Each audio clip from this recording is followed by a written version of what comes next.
High guys, welcome to picture Venkatesh. Match number 66లో పంజాబ్ కింగ్స్కి ఝలక్ ఇచ్చింది Delhi capitals. So same trend continue అవుతుంది వరుసగా మూడో రోజు. మనం మార్నింగ్ ప్రివ్యూలో కూడా ఇదే విషయం ముచ్చరించుకున్నాం. అదేంటంటే ఎలిమినేట్ అయిన టీము టాప్ 2 కోసం ప్రయత్నిస్తున్న ప్లే ఆఫ్స్కి వెళ్ళిన టీమ్స్ని దెబ్బకొట్టరు. వరుసగా మూడో రోజు గుజరాత్ టైటన్స్కి అదే ఫేట్ ఎదురైంది, ఆర్సీబీకి ఎస్ఆర్హెచ్ చేతిలో అలాగే జరిగింది. ఇప్పుడు తాజాగా ఢిల్లీ క్యాపిటల్స్ చేతిలో పంజాబ్ కింగ్స్ కూడా ఓడిపోయింది. సో ఈ ట్రెండ్ కంటిన్యూ అవుతుంది. మరి రేపు చెన్నై కూడా గుజరాత్ని ఓడిస్తారు. ఫస్ట్ మ్యాచ్ డబుల్ హెడర్లో first match Chennai versus Gujarat ఉంది. సో సినేరియో మాత్రం ఇప్పుడు చాలా ఇంట్రెస్టింగ్గానే ఉంది. ఇంకా టాప్ 2లో ఎవరు వెళ్తారనేది ఏం తెలియట్లేదు. అందరు కూడా ఆ రేస్లో ఉన్నారు. రేపు కనుక గుజరాత్ గెలిస్తే వాళ్ళకి 20 పాయింట్స్ వస్తే వాళ్ళు టాప్ 2 ప్లేస్ వాళ్ళకి ఖాయమైపోతుంది. ఎందుకంటే వేరే టీం దేనికి కూడా 20 పాయింట్స్ వచ్చే అవకాశం. సో వాళ్ళు సింపుల్గా రేపు మ్యాచ్ గెలిచారు. అలాగే పంజాబ్ కింగ్స్ గెలిస్తే ఎల్లుండి ముంబై మీద గెలిస్తే వాళ్ళ ఛాన్సెస్ ఇంప్రూవ్ అవుతాయి. వాళ్ళకి అప్పుడు 19 పాయింట్స్ ఉంటాయి. అండ్ ముంబైకి ఇంకా అవకాశం ఉండదు, ఎందుకంటే 20తో ఒక టీం 19తో ఒక టీం ఉంటాయి కాబట్టి. వాళ్ళు గుజరాత్ కనుక ఓడిపోతే ముంబైకి అవకాశం ఉంటుంది. రేపు గుజరాత్ ఓడిపోతే అది ముంబై తరఫున. ఆర్సీబీకి ఏంటంటే ఆర్సీబీకి లాస్ట్ మ్యాచ్ ఆడతారు. లాస్ట్ మ్యాచ్ మంగళవారం రోజు లాస్ట్ మ్యాచ్ ఆడతారు. వాళ్ళకి తెలుస్తుంది, ఎందుకంటే వాళ్ళకి నెట్ రన్ రేట్ పంజాబ్తో ఇష్యూ వస్తుంది. గుజరాత్ వెళ్తుందా లేదా అనేది కూడా చూసుకోవాలి. గుజరాత్ ఓడిపోతే వాళ్ళకి ఛాన్స్ ఉంటుంది.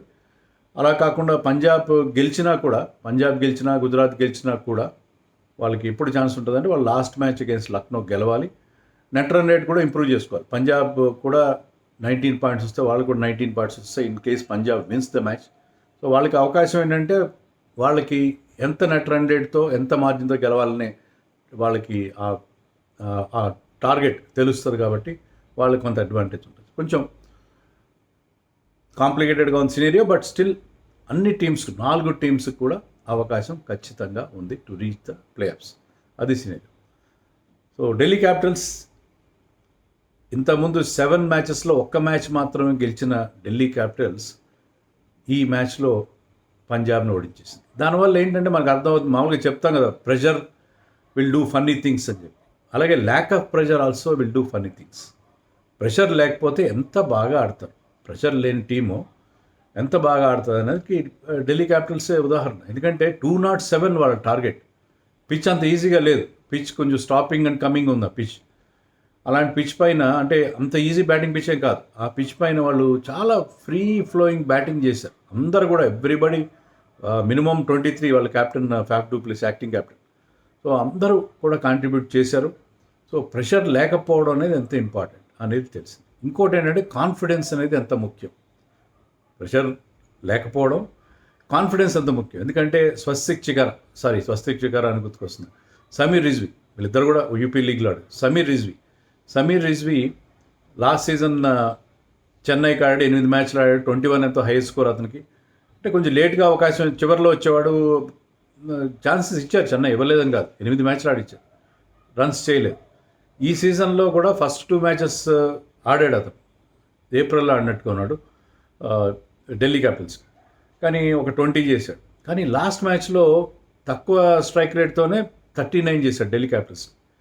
ఆ కాన్ఫిడెన్స్ అతనికి పనికొచ్చింది. Runs under his belt. ఇక్కడ ఒక టఫ్ సిచ్యుయేషన్లో వచ్చాడు అతను. బ్యాటింగ్ వచ్చి ఒక మ్యాచ్ విన్నింగ్ ఇన్నింగ్స్ ఆడాడు. Man of the match award గెలుచుకున్నాడు. 58 రన్స్ చేశాడు ఇన్ జస్ట్ 25 బాల్స్. 5 సిక్సర్స్ కొట్టాడు. 232 strike rate. So Indian Premier League అంటున్నాం కదా, ఇది ఇండియన్ ప్రీమియర్ లీగ్ ఎందుకు అనేది ఇది పెద్ద ఎగ్జాంపుల్. ఈ రోజు మ్యాచ్లో ఢిల్లీ విజయంలో ఇద్దరు చాలా కీ రోల్ ప్లే చేశారు. ఒకరు సమీర్ రిజ్వీ, చివరిలో వచ్చాడు అన్క్యాప్ ప్లేయర్. మరొక uncapped player Vipraj Nigam. Throughout the season Vipraj Nigam మంచి బౌలింగ్ బ్యాటింగ్ చేశాడు. ఈరోజు చాలా మంచి బ్రేక్ త్రూస్ ఇచ్చాడు. ప్రభ్సిమ్ రన్అట్ చేశాడు, మరొక వికెట్ కూడా తీశాడు అతను స్టార్టింగ్లోనే 2 ఇంపార్టెంట్ వికెట్స్ జోష్ ఇంగ్లీష్ని కూడా అవుట్ చేశాడు. సో అతను తీసిన వికెట్స్ తర్వాత సమీర్ రిజ్వీ ఇచ్చిన finishing touch. So Indian uncap players ఎంత మంచి టాలెంటెడ్ ప్లేయర్స్ ఉన్నారు. ఎందుకంటే సమీర్ రిజ్వీ ఎప్పటి నుంచో అతను UP Premier League last 2 seasons నుంచి అతను టాప్ స్కోరర్, బౌల్డ్ 6లు కొడతాడు. మరి ఎందుకనో ఐపీఎల్లో అతను కుదురుకోలేదు. కానీ ఒక్కసారి అతను కంటిన్యూస్ ఛాన్స్ కూడా కాస్త higher of the order batting పంపించడంతో అతను ఈ టైంలో, ఎందుకంటే ఢిల్లీ వాళ్ళు ఏంటంటే ట్రైడ్ అండ్ టెస్టెడ్ ప్లేయర్స్ని వాడుతూ వచ్చారు, వాళ్ళకి బ్యాటింగ్ కుదురుకోలేదు. ఆయన కూడా సమీర్ రిజ్వల్ లాంటి వాళ్ళు ఛాన్స్ ఇవ్వాలి, కంటిన్యూస్ ఛాన్స్ ఇచ్చడం బాగుండేది.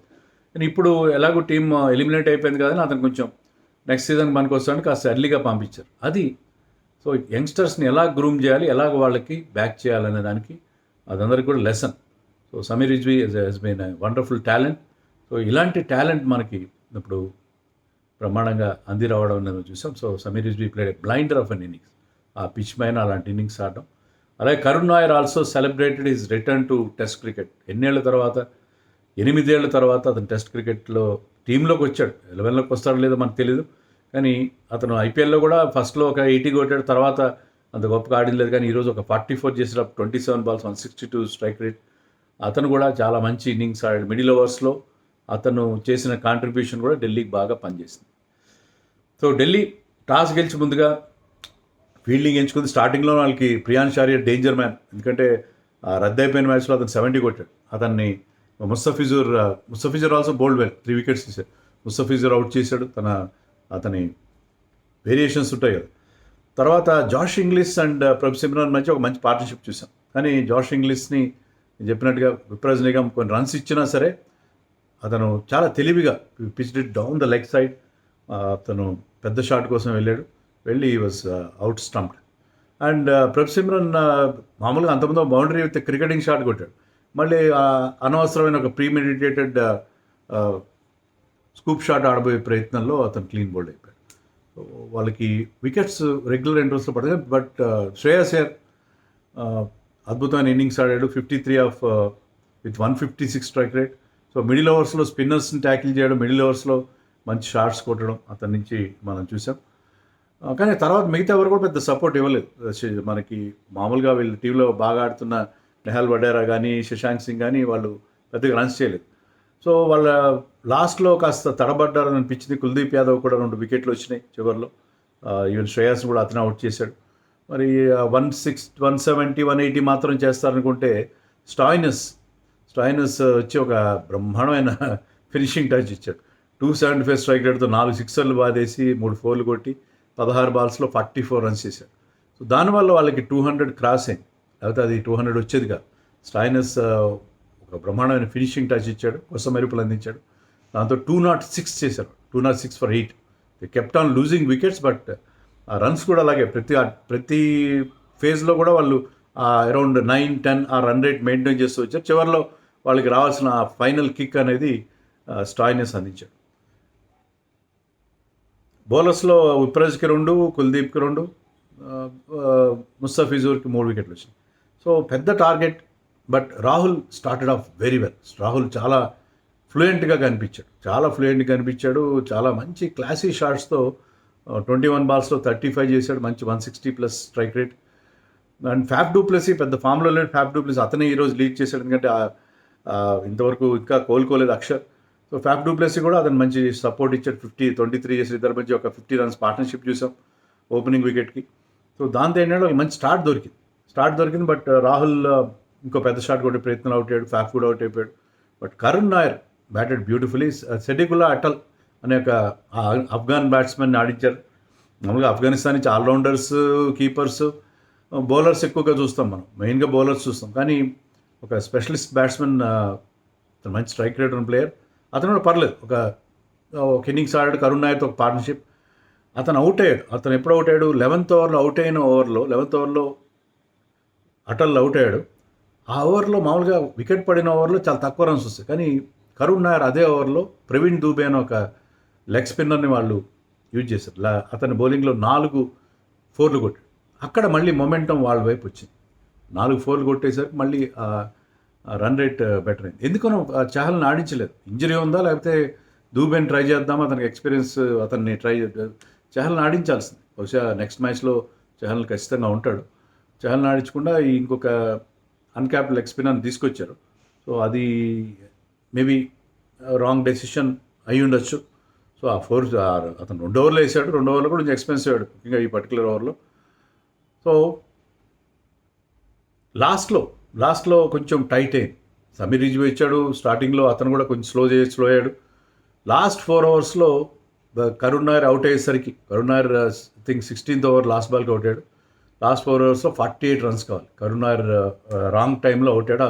Harpreet Brar who is once again bowled well, last మ్యాచ్లో మ్యాన్ ఆఫ్ ది మ్యాచ్, మరొక అన్క్యాప్ ప్లేయర్ ఇండియన్ ప్రీమియర్ లీగ్లో. సో 4 ఓవర్స్లో 48 రన్స్ చేయాలి. స్టబ్స్ కొత్తగా వచ్చాడు. సమీర్ రిజ్వీ పెద్ద ఎక్స్పీరియన్స్ లేని ప్లేయర్, కానీ ఆ రన్ రేట్ ఎక్కడ తగ్గలేదు. వాళ్ళు మెయింటైన్ చేస్తూ వచ్చారు. అంటే ఓవర్కి 12 రన్స్ కావాలి 48 ఆఫ్ 4 ఓవర్స్ అంటే, కానీ ఒక ఓవర్లో 14, ఒక ఓవర్లో 12, ఒక ఓవర్లో మళ్ళీ 14 అలా తీసుకొచ్చారు. లాస్ట్ ఓవర్లో 8 రన్స్ కావాలి. దాంట్లో మార్కస్ స్టోయినిస్ బౌలింగ్లో మరి ఒక 6 కొట్టాడు. తన మొత్తం 5 6ల్లో. సో అతని 6 హిట్టింగ్ ఎబిలిటీ, అతని డేరింగ్ షాట్స్, అతని ఉన్న ability to hit those big ones, so అవన్నీ కూడా చాలా బాగా పనిచేసాయి. సో ఢిల్లీ క్యాపిటల్స్కి ఒక రేర్ విన్ దొరికింది. 5th ప్లేస్లో వాళ్ళు ఉన్నారు, అదే ప్లేస్లో ఫినిష్ చేయొచ్చు వాళ్ళు. సో అది ప్లే ఆఫ్స్కి వెళ్ళలేకపోయినా 5th ప్లేస్ దాకా వచ్చామని ఒక సాటిస్ఫాక్షన్ అయితే ఉంటుంది వాళ్ళకి. అదే ఫ్యాఫ్ డు ప్లేసెస్ చెప్పాడు at post match. So Delhi క్యాపిటల్స్కి ఒక మంచి విజయం, బట్ పంజాబ్ కింగ్స్కి డిసప్పాయింట్మెంట్. బట్ మనకి అండర్లయింగ్ ఫ్యాక్టర్ ఏంటంటే some Indian players have done well. Indian players, uncapped players మంచి పర్ఫార్మెన్స్ ఇచ్చారు. శ్రేయస్ అయ్యర్ కూడా బాగా పర్ఫార్మ్ చేశారు. కరుణ్ నాయర్ అయితే టెస్ట్ టీంలో ఉన్నారు, అతను కూడా బాగా. Harshdeep Singh bowled well. Harshdeep Singh 19th ఓవర్లో 14 రన్స్ ఇచ్చి ఉండొచ్చు, కానీ అంతకుముందు ఓవర్లో జస్ట్ 4-5 రన్స్ ఇచ్చాడు. చాలా టైట్ ఓవర్ వేసాడు. 16th ఓవర్ ఐ థింక్ ఈ బౌల్డ్. సో వీళ్ళకి మంచి performance from Indian players. For that we should feel happy కదా.